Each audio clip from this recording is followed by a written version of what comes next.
You are listening to The Pilgrim on the 405 with Will Christ. Join him as he and his guests discover how businesses thrive in California.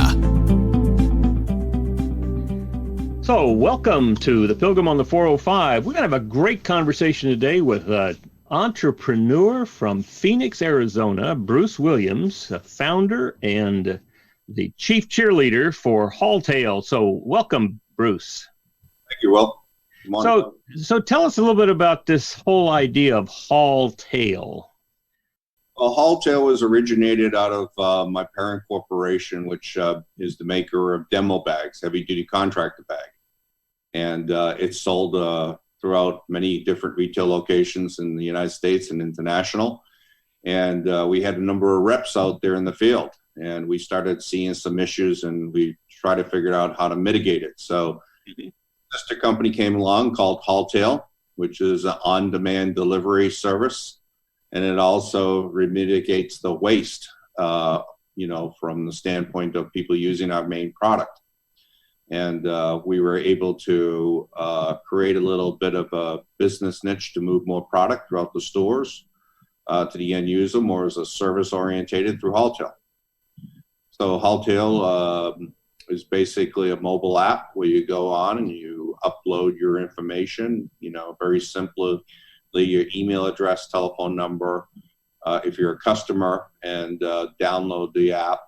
And then from there, if you're a driver, it's the same process, but obviously a little bit more nuances, like what kind of vehicle you have that you're going to be using and operating, and the requirements that are common. So is this like a Uber for hauling? Some people would call it that. We just don't try to use Uber or the other Lyft. Those move people. We don't move people. We move items, no food, hot meals like their services, and no animals. Uh-huh. So that's under the umbrella we do. Uh-huh. So what kind of needs would a person have that they would call Haultail? I would imagine with the COVID constraints, that's been even more focused for you. Yeah, so let's think of it outside of COVID, where it really began. I mean, if you were a homeowner and had something to pick up at a DIY store, you would have to go rent a vehicle or borrow someone's vehicle. Obviously, those are obstacles. From the standpoint of renting a vehicle, you go to a big box store, you go up to the counter, you put your credit card down, your license, you show them you have insurance, and you go out to the parking lot. First, you have to get there, and then go pick the item up. If it's from there or from another location, put it in the truck, drive it, drop it off, come back, bring the truck in, make sure you fill up the gas and pay it. And there's about an hour and a half's worth of time just in that simple, 5 or 10 mile loop, and quite a bit of time. Haultail was designed to match exactly those needs, except you do it in mobile app, you upload it, and the item is brought to you at the same cost within a few dollars. So it's really a convenience. It's using the infrastructure that's out there every day, where someone has a small car to a large truck, and it works anywhere from walking all the way through to trailer trucks. So it's pretty... So let me ask you, here's a question for you. I assume that if I would buy something at Lowe, I would have to buy it first, right? You could buy it online. Buy it online with Lowe's, and then I could engage one of your people to go to Lowe's, pick it up, and bring it to me. Sure. So the app works where they can take a picture of it, and it's OCR, so it will upload the image.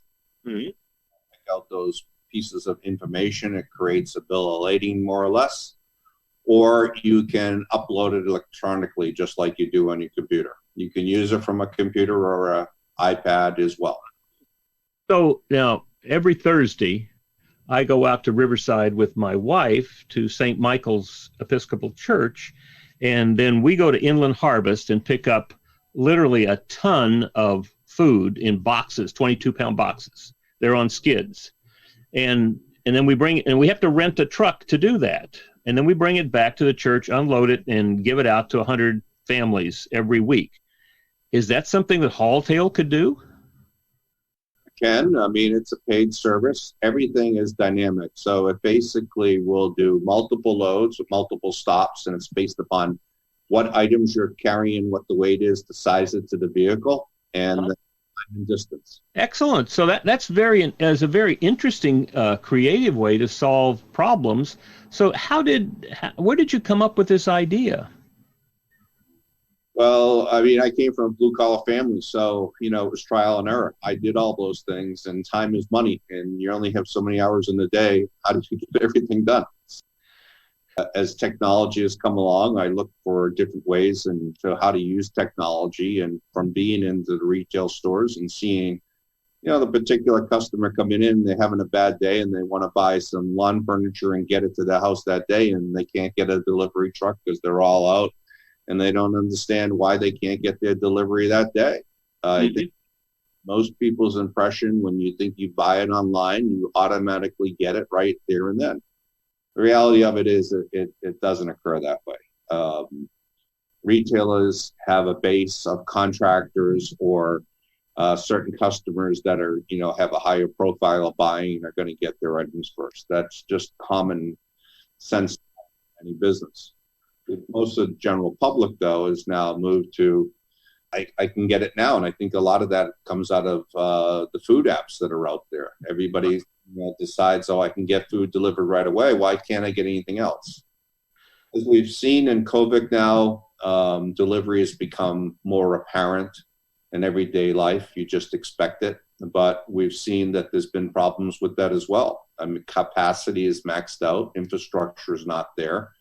And when we started, it was well before COVID, but we built in things where if you're not home and you need something delivered, you can have a release with the PIN code, or you could move it to your neighbor's house.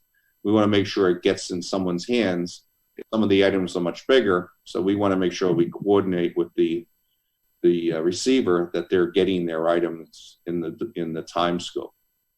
So you had the idea. So step me through. Once you have the idea, you're sitting in Lowe's or Staples or any other store that has a large amount of things that people would want to have. You had the idea. Then what did you do? Well, I formed a team like anybody, and you start your discovery process, and you find out where your weaknesses are, and then the overall scope, and then you start plugging away. It's a grind. It's not something that's just, you can look up in a book and say, okay, how did Uber and Lyft do this? Simple. It's point A to B passengers. Mm-hmm. They have other drop-offs in between. Ours is much more complex because you're dealing with something from an envelope to a refrigerator. And our service operates within expedited 2 hours delivery from the time it goes in to a standard 4 hours delivery, although you can do it 7 days or 30 days out. So it really comes down to knowing your broad base of customers that are going to use it as far as retailer, and then what the expectations that the consumer is going to want, which is much tougher. Everybody has preconceived notions that, you just snap your fingers and it's there. Doesn't work that way. You have to take into many different obstacles that come along with it. So when were you doing this? What year? I started it about 2 years ago, and then, you start to get the writings down technical, and then your patent attorneys involved, and, all your terms and conditions, and everything is daily evolving as we go along. Everything is evolving every day. If you look down the bottom of the app, you'll see the little notation of what generation it is, and pride ourselves on updating that daily, not monthly, quarterly, like some apps do, because it is complex. It does take in, certain things like the amount of traffic that's on the road, the weather conditions that are in the area. Well, so it really kind of takes all that, syncs it up, and comes up with the best possible route in the least amount of time. The drivers, so that they're getting their job done quickly, and that's also to satisfy the customer. So when you were putting this together, was this whiteboard? A lot of sitting in the room with a whiteboard? I would say a lot more scratching our heads. Uh-huh. Uh-huh. Here in the process. Yeah. But a lot of gray hairs too. I think that, it's like anything else. You just trial and error. Mm-hmm. What works really well for you doesn't necessarily matches up with the consumer, though. And you really got to put your, two jackets on and say, okay, I'm a consumer. What about this? And then, what the app can do. Third component is, the driver. What are their capabilities and what are they able to do? Mm-hmm. Complex in the nature that you got three components that, you put everything in and then you try to make the jigsaw puzzle work. Mm-hmm. First period of time was how do we do this?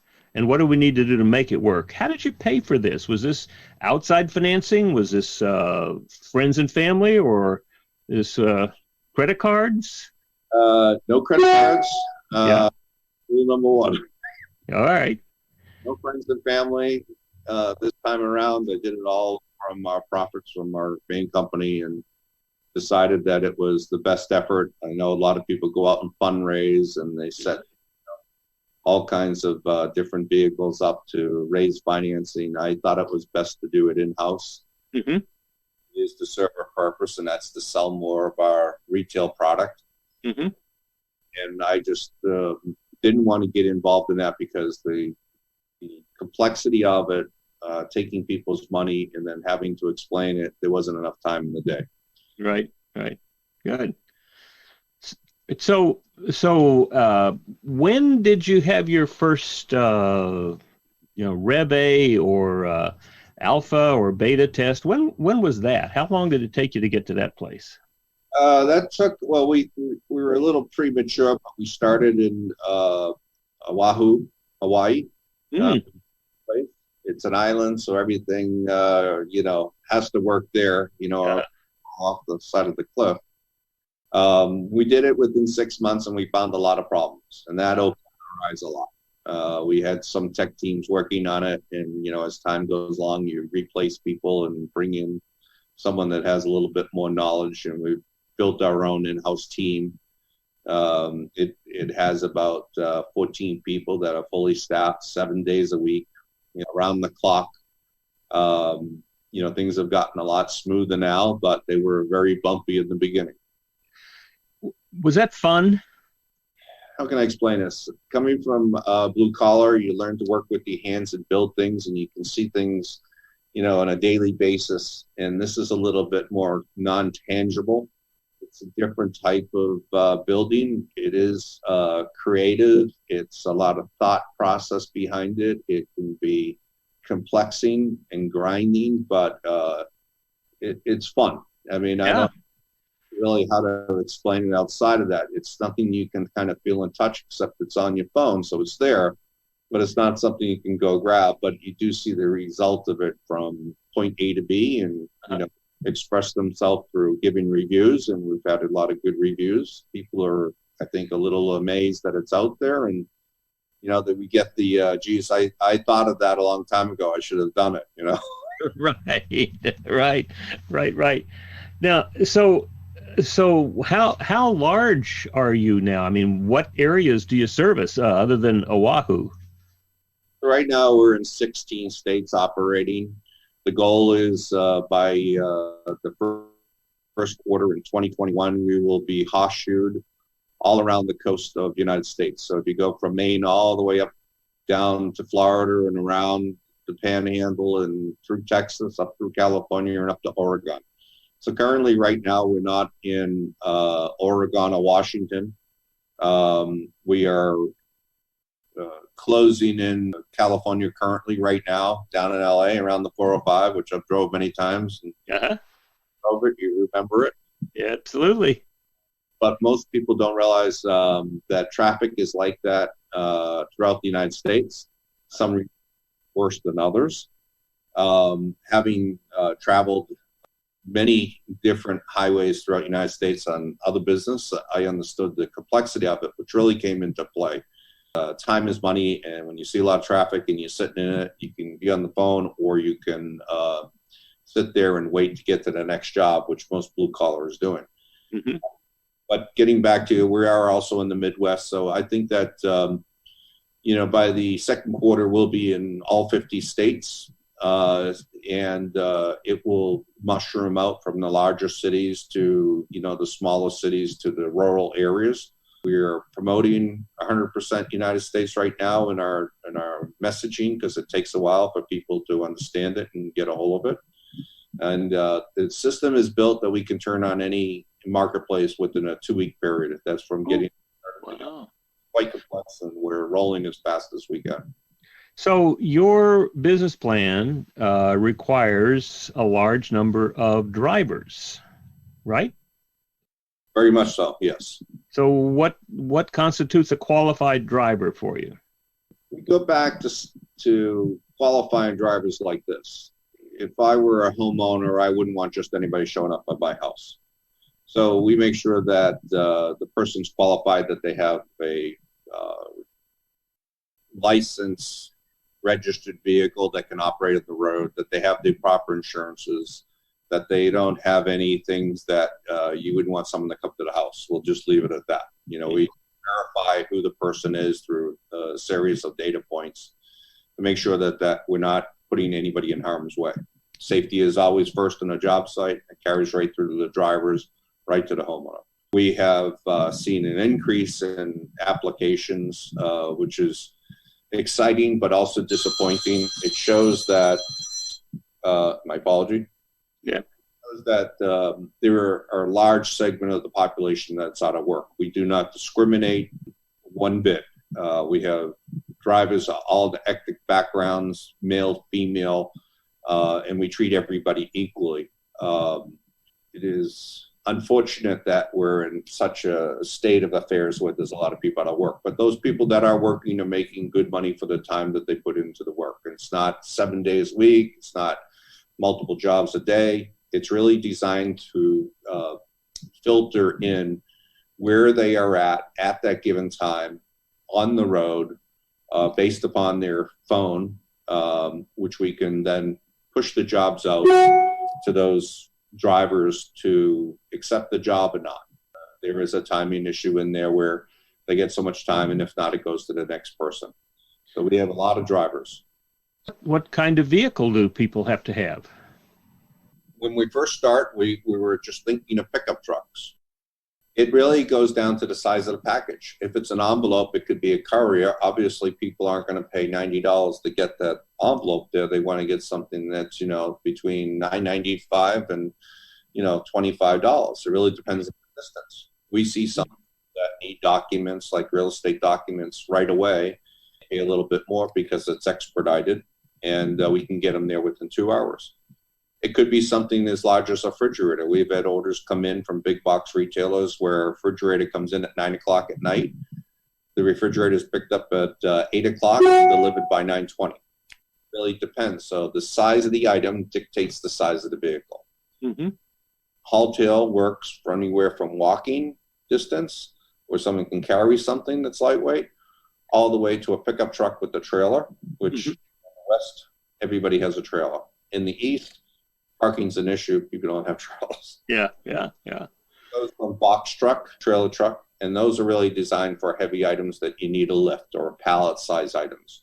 Trucks can obviously carry a pallet. It really has to do with the weight, and it has to do with federal and local laws, obviously, that you have to have certain licenses to operate certain vehicles.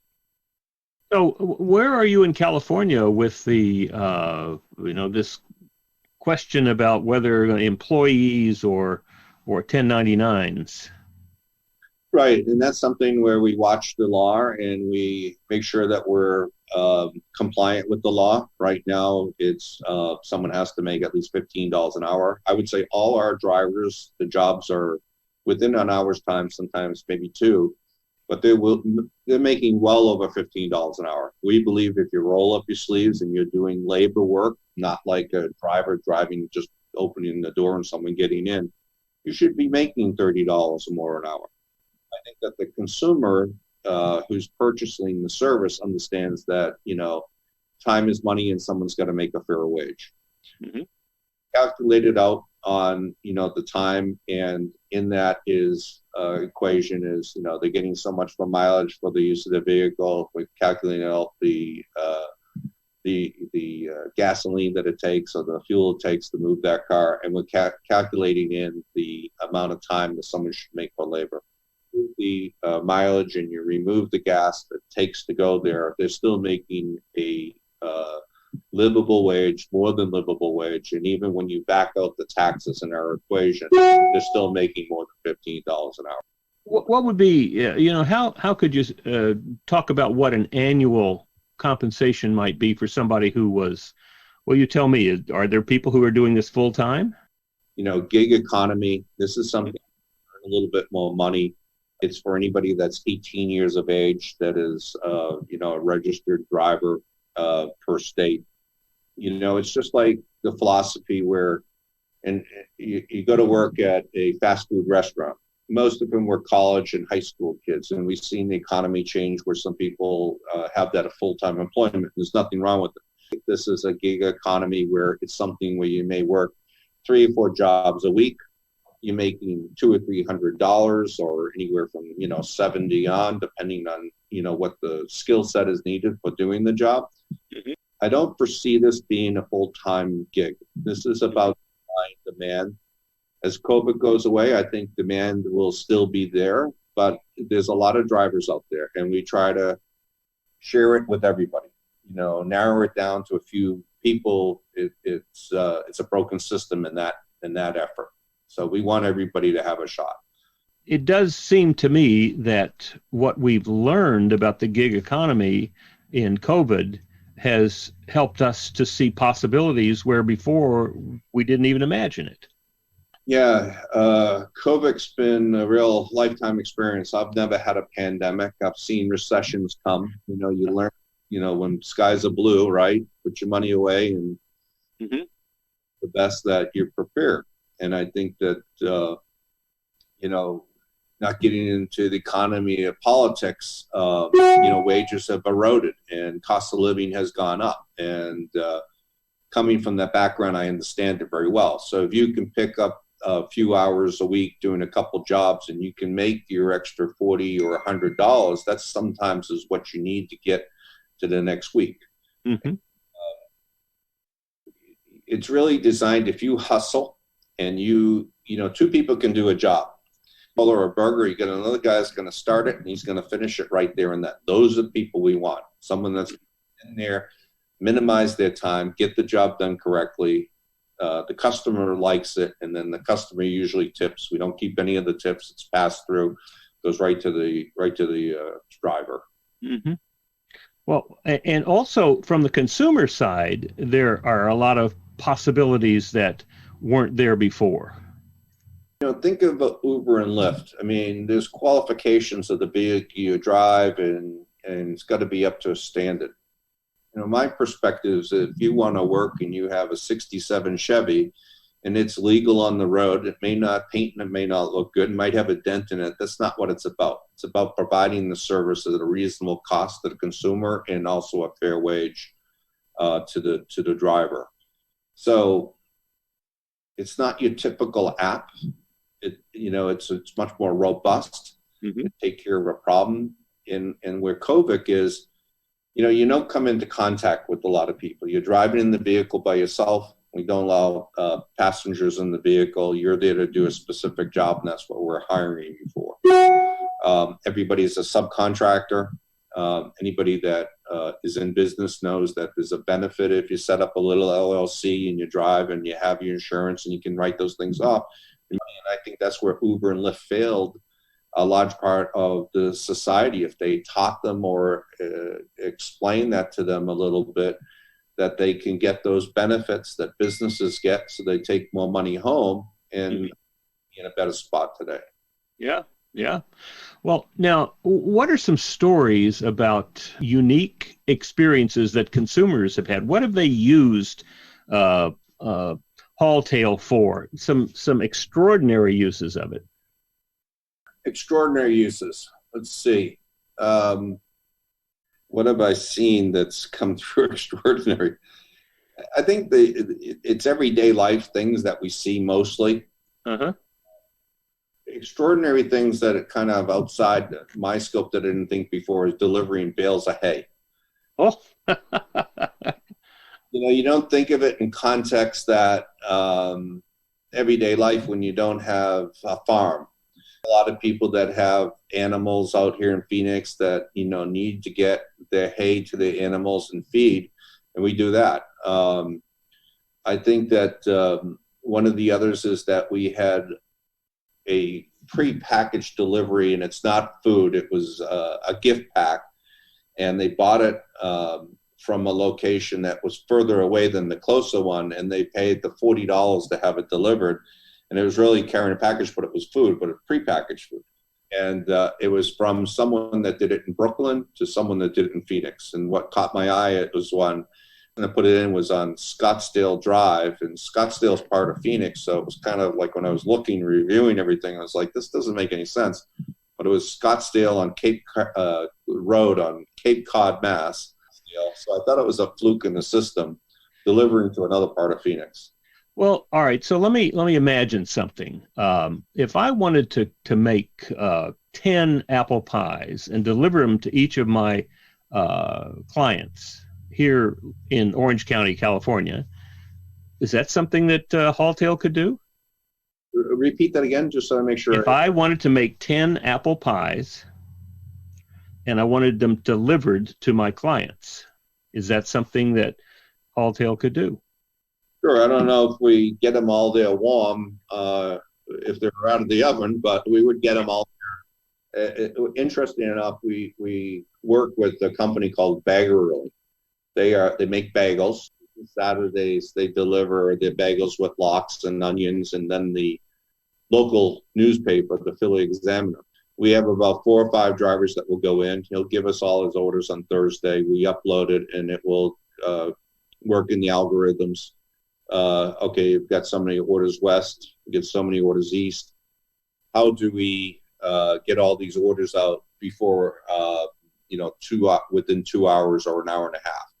And we'll run the system. It will take in the effective weather and then move maybe one ride over to another driver that has, more deliveries than the other, but it's all the time sequence. And we do that. And we've been on spot within a minute of our estimated times. Slows it down is if something unforeseen happens, where we have had one person's vehicle get a flat tire, but the system is designed to compensate, to have another driver meet him, go pick those up, just like FedEx or UPS, get the package and be on its way. So yes, it can be done, and it is done every day. How is this different from like a normal logistics company? I got a fleet of big trucks. Not talking about UPS or FedEx, but local moving companies, local haul companies. How is it different? Well, usually there's a process. You have to go and get a bid. You tell them what you're moving and everything. What the app does is you put everything in there. You put it in by photograph, and we estimate it, and we use the optics of our system to kind of say, okay, it's this amount of space, or this is debris, and we know that it's C&D waste versus household versus green and versus clean fill. And it breaks all those down and sends it to the right disposal area. And we have all the pricing in the system to cover that.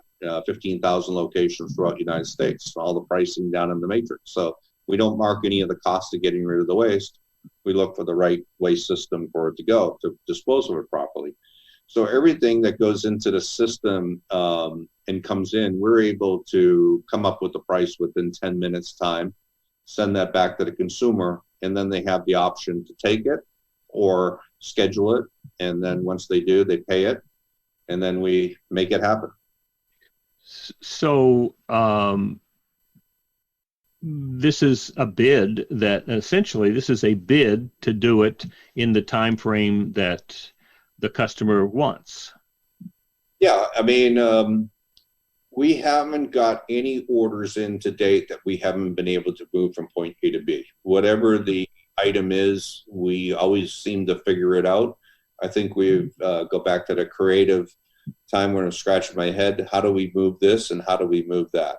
So we do see trends where people are moving boxes from their home to storage, or people moving boxes that they have packed up and they don't want to drive a U-Haul trailer.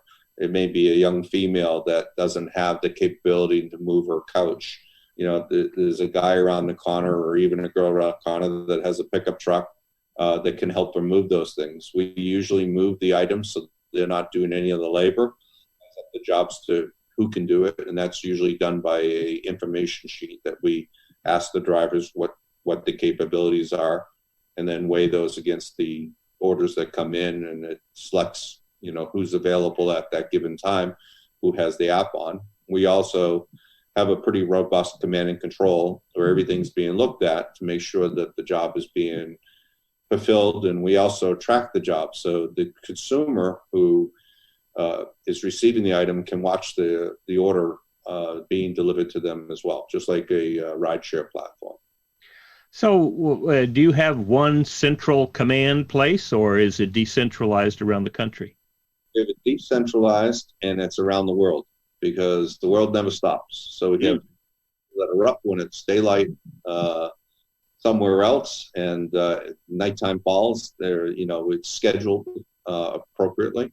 It's all through the U.S. We built this and patented this worldwide, so it's not just a one-off. It takes in different languages and different currencies, and we've experimented with that in some other foreign lands, which I don't want to really get into right now, but it's there as well as here.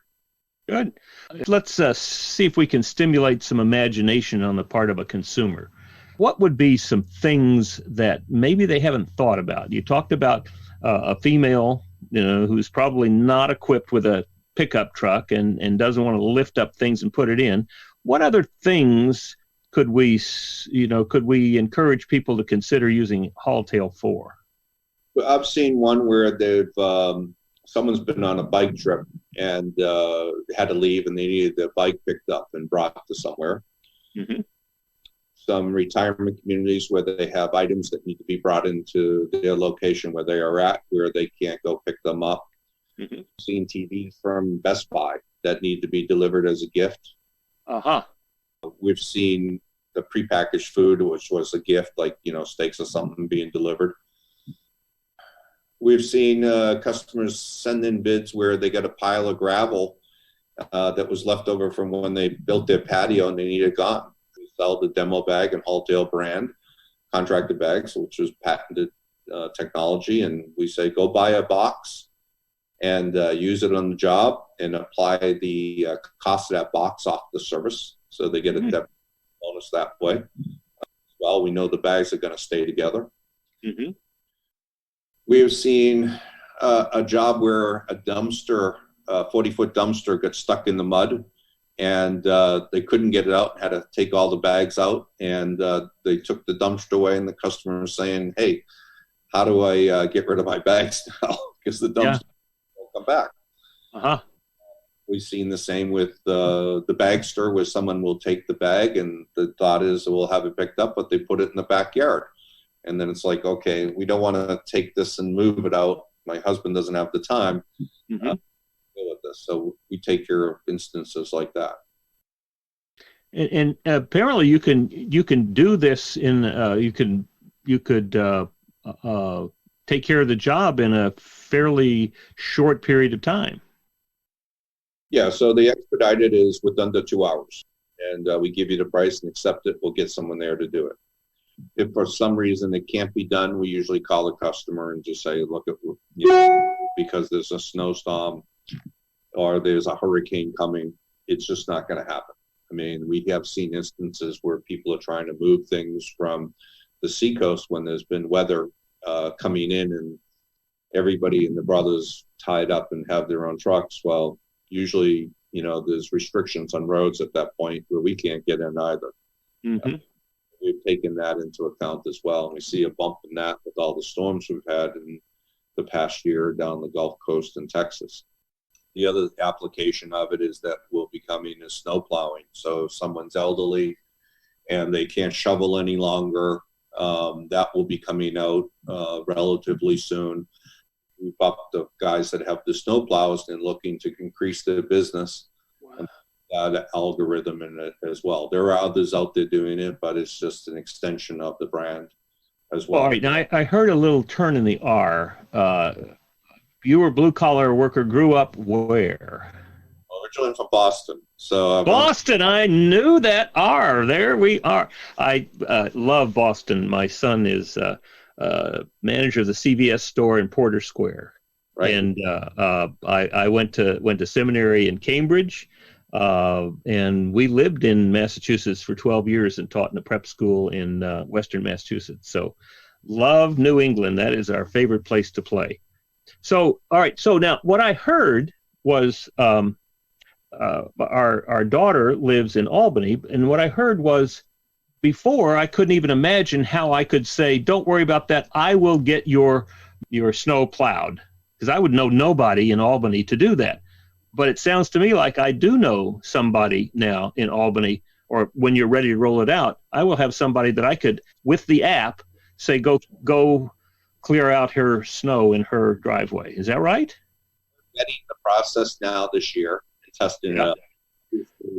There's been some issues in that industry with insurance, so we're working with an insurance company so those people can have the proper insurance. That's been one of the unknown things in that industry. Snow truck drivers have to buy a whole year of insurance, and it may not even snow, so it's not even economical for them to get into. So where the job comes in and they're able to buy that insurance for that particular job only. Obviously, it's cost, but then the homeowner knows they're protected and the plow driver knows they're protected. Right. So you hope to get it all launched this year. If not, it will be there next year. And what I'm beginning to see now is that what this allows is for me to move things nationwide. I could use that to move something from Boston to Albany. Yeah, so we're working with those will be more interstate, and we're working with trucking companies. We do a site that's just professional, where it's those people that have their credentials and have their permits in place to cross state lines and so forth. And that's important too, because a lot of times, trucking companies will have all their deliveries being made to the west, and they have order that has to go to the east, and it's not efficient. So we're able to be their backup and connect those other trucks that are, equivalent size to help them. And we don't mark it up that much, so it's not like being a typical broker where we're saying, we're going to take all this extra money on top, which everybody's gotten rich out of, and I don't think that's fair. That's kind of like, taking advantage of someone. So we just make it so it's a nominal fee. So in effect, you're simplifying the whole process, and I'm able to delegate that need that I have to somebody else that I could trust, right? I'm able to predict pretty precisely when something is going to happen. Is that right? True. I mean, we live in a technology era. Technology is getting better, and this is a service, so that you can get things delivered to your home safely in same condition. And it has other aspects. I mean, you will see us go into large dump trucks and backhoes and generations of that as well being planned now. And the testings ourselves. So we test everything ourselves, make sure it works before we roll it out. Yeah. Well, what other, how do you see this progressing over the next 3 to 5 years?